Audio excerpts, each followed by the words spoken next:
સીતારામ બધાયને. સાંજના વાગી ગયા 6 અને બેસી ગઈ એટલે નવો વિચાર એક લઈને જ બેઠી હોય. મનુષ્યના જીવનની અંદર આપણે જે બાબત આપણે સહન ના કરી શકીએ એની આપણે પીડા થાય છે, અને એ પીડા આપણે બીજાને આપીએ સરળતાથી તો એ મહાપાપ છે. એટલે જીવનમાં જે બાબત આપણાથી સહન ન થાય અને આપણે દુઃખકારી બનાવે એવી બાબત જીવનમાં કોઈને પણ અપાય નહીં. પદ પ્રતિષ્ઠા અને પૈસાની આગળ માણસ જે છે એ લગભગ પોતાનો વિવેક બુદ્ધિ ખોઈ બેસે છે, અને પોતાનાથી નીચેના વર્ગના લોકો જે છે એનું વારંવાર અપમાન કરતો હોય છે. હું તમને એક ઉદાહરણ આપું. ભારતીબેન કહેતા હતા કે બેન, તમારો વિડીયો મને એટલા માટે બહુ લાઈક હું કરું કે તમે દરેક બાબતને જે છે ને સરળ ઉદાહરણથી સમજાવો. મારો વ્યવસાય છે શિક્ષકનો, અને એ વ્યવસાય પાછો એવા દીકરીઓ સાથે છે કે જેની ઉંમર 16, 17, 18ની આસપાસની ઉંમર છે. હવે આ દીકરીઓને આપણે કાંઈ પણ કહીએ ને એટલે મેડમ એટલે શું, એટલે એ પ્રશ્ન તરત જ મારે એને જવાબ સરળ ઉદાહરણથી સમજાવવો પડે. એટલે આ મને ટેવ પડી ગઈ છે કે ઘરની અંદર પરણીને નવી નવી વહુ આવી હોય. હવે આ વહુ જે છે એ આપણી દીકરાની વહુ છે, પણ બીજાની જે છે ને એ દીકરી છે, અને એની આંખોની અંદર એણે હજારો સપનાઓ સેવેલા છે. આવેલી વહુ જે છે એ ઘણા સપનાઓ સાથે લઈ એના સમગ્ર પરિવારનો ત્યાગ કરી અને આપણી ઘરે આવી છે. અને એમ જ નથી એવી, આપણે ઢગલા બંધ ઢોલ વગાડતા વગાડતા એને લેવા ગયા હતા, હરખાતા. ત્યારે સાસુ, સસરા, જેઠ, જેઠાણી, નણંદો બધાની આંખમાં હરખ હતો. હવે એ આવી ગઈ છે એટલે એના પતિ ઉપર તો એ પ્રભુત્વ રાખશે ને. માને પહેલા ખટકશે, કારણ કે જે માતાનો દીકરો માવડિયો હતો અને બધી જ કમાણી એ માને અર્પણ કરતો હતો, હવે એમાં થોડોક ભાગ પડશે. હવે એટલે એ કહેશે, પ્રશ્ન છે સાંભળજો, કે અમારું તો કાંઈ ચાલતું નહીં, તારા સસરા જે છે એનું કાંઈ ચાલતું નહીં, મારું કાંઈ ચાલતું નહીં, બધી કમાણી હું મારી સાસુને દઈ દેતી હતી. હવે આ એક આખો બદલાવ થઈ ગયો હોય, દાયકો વયો ગયો હોય ને એટલે પરિવર્તન થાય. આ કકો કૂટીએ એટલે માથાકૂટ થાય, અને આપણે આપણી જીદ લઈને બેઠા રહીએ કે અમે દઈ દીધું ને તમે દઈ દો. એવું ના બને ભાઈ, એવું ના બને. દાયકો બદલાઈ ગયો છે. 10-10 વર્ષ, 20-20 વર્ષ તમે આવ્યા હોય, 15-30 વર્ષ આપણે 3 દાયકા પછીની આપણે વાત ઉખેરીને બેઠા હોય, તો પરિવર્તનની અંદર આપણે એ જ કકો લઈને બેસીએ તો થોડોક ભાગ પડશે.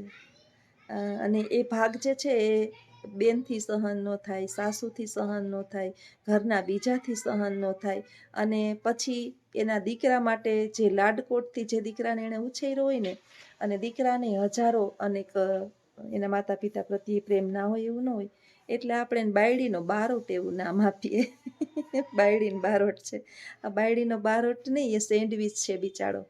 પત્નીનું સાંભળે, માનું સાંભળે, બેનોનું સાંભળે, બીજાનું સાંભળે, અને આ સાંભળવામાં એ બિચારો કોઈને કંઈ નથી હકતો. જો આપણે સૌથી વધારે તકલીફ તો આપણા દીકરાને આપી રહ્યા છીએ.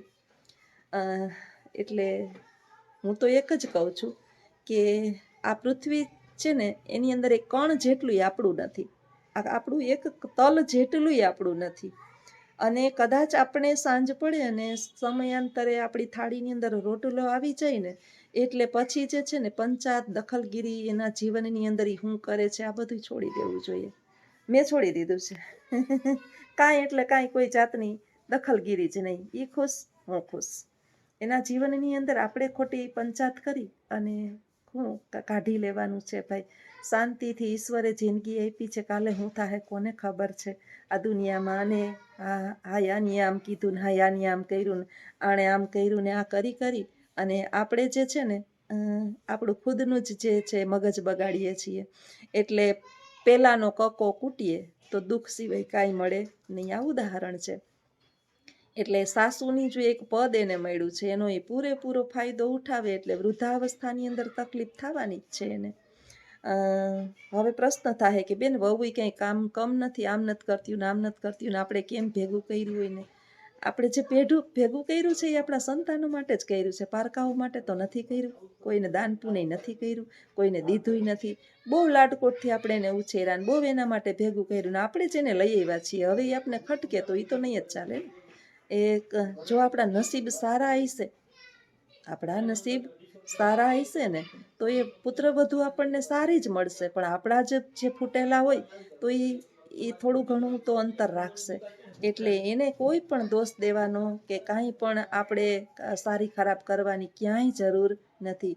તમે 5 માણસને જ્યારે વાતો કરશો ને કે મારા દીકરાની વહુ આમ છે, મારા દીકરાની વહુ આમ છે, ત્યારે 5 જણા જે છે એ મીઠું મરચું ભેળવી અને તમે નહીં બોલ્યા હોય ને એ એના કાનમાં ભંભેરડી કરશે.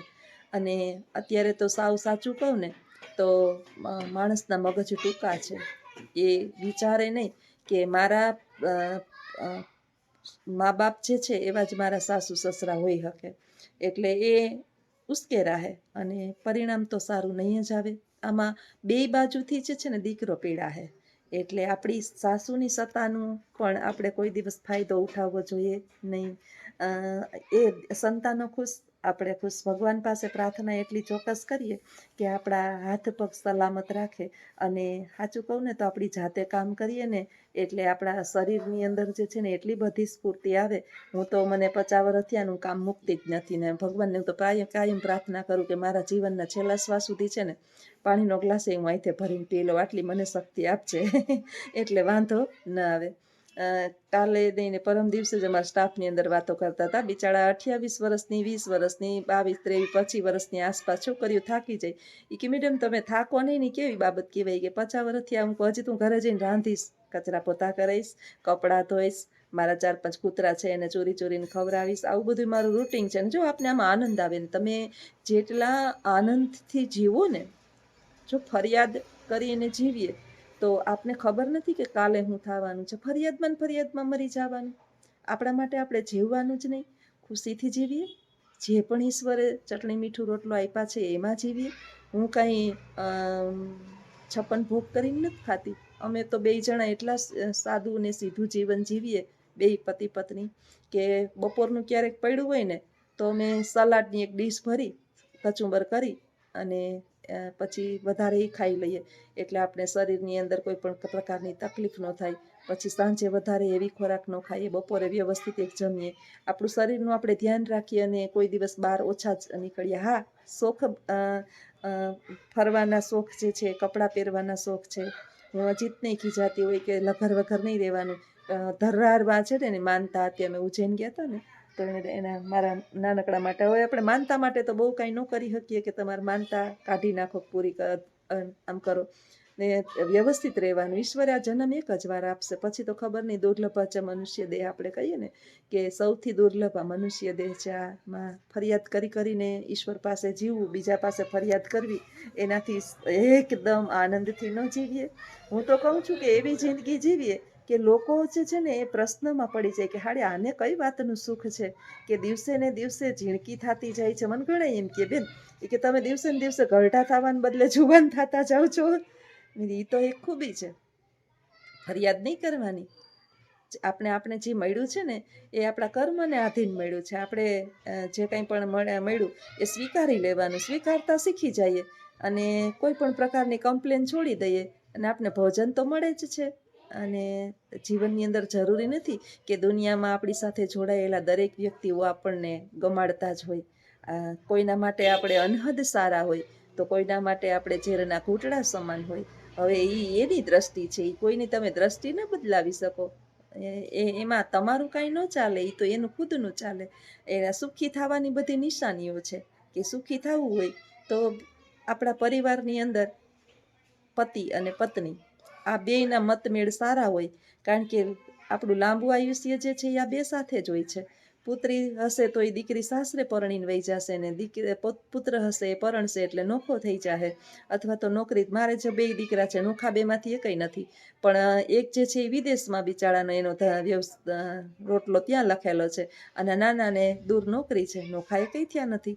પણ આ તો કહેવાય તો ન ખાય, એટલે આપણા નસીબની અંદર એનો યોગ લખેલો જ ન હોય કોઈની સેવાનો કે કોઈનું ભેગું રહેવાનું.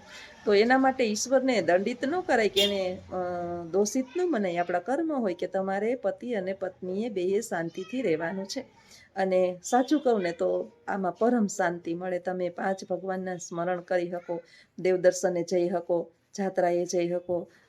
અમારા બાવીએ ગયા પછી અમે ઉજ્જૈન જઈ આવ્યા, હરિદ્વાર જઈ આવ્યા. પછી હજી આ વેકેશનની અંદર એ નક્કી કરીએ છીએ કે ક્યાંક ને ક્યાંક જાશું. અને હું નોકરી એટલે જ કરું છું કે બસ ભગવાને આપણા પૂરતું આપણે આપી દીધું છે. હવે કમાવ અને વરસની અંદર 1-2 વખત ફરી આવો. ફરવા માટે આપણે ઘણા એવું નથી કે ત્યાં દેવ દર્શને જ જઈએ. આપણે આનંદ આવે, અઠવાડિયું 10 દિવસ આપણે ફ્રેશ થઈ જઈએ અને ઈશ્વરે આ જીવન આપ્યું છે તો એનો ભરપૂર ફાયદો ઉઠાવીએ. ઓલું કહે ને કે કાલ શું થાય ઘડીભરની કોઈને ખબર નથી, ધાર્યું તો ધણીનું જ થાય, એની ઈચ્છા વિના આ પૃથ્વી પર પાંદડું ફરકતું નથી.